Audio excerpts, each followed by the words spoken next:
Lord, salamat sa magandang gising. Panginoon, maraming salamat sa bagong araw. Maraming salamat sa bagong pag-asa na nasa aking puso ngayon. Maraming salamat sa magandang gising na iniregalo mo sa akin ngayon. Salamat sa bagong araw na ibinigay mo sa akin ngayon. Alam kong mararamdaman ko na naman ang iyong guidance sa aking buhay. Maraming salamat sa mga instructions na natanggap ko sa aking puso. Alam ko na laging ang puso ko ang lagi mong kinakausap. Kilala mo ako, Lord. Alam mo kung ano ang laman ng aking puso at isipan. Hiling ko po sa inyo na lagi niyo po itong lagyan ng magagandang bagay para sa isang tahimik na araw. Alam ko din, Lord, na patuloy mo akong aalagaan. Tulad ng mga nakaraang mga araw na nagdaan kung saan naramdaman ko ang iyong pag-aalaga na bahagi ng iyong pagmamahal sa akin.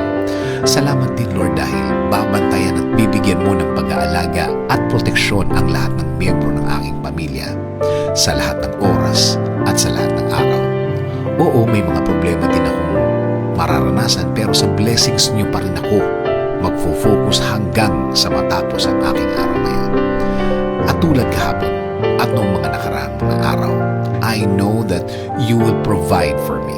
I know that you will take care of me. I know things will be better and okay compared yesterday, Lord.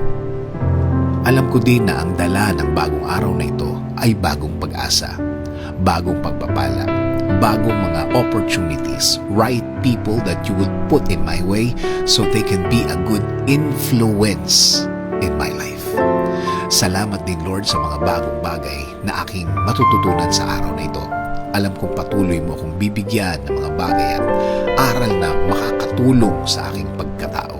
Kaya, Lord, thank you sa magandang plano mo para sa akin, para sa aking buhay at buhay ng aking pamilya.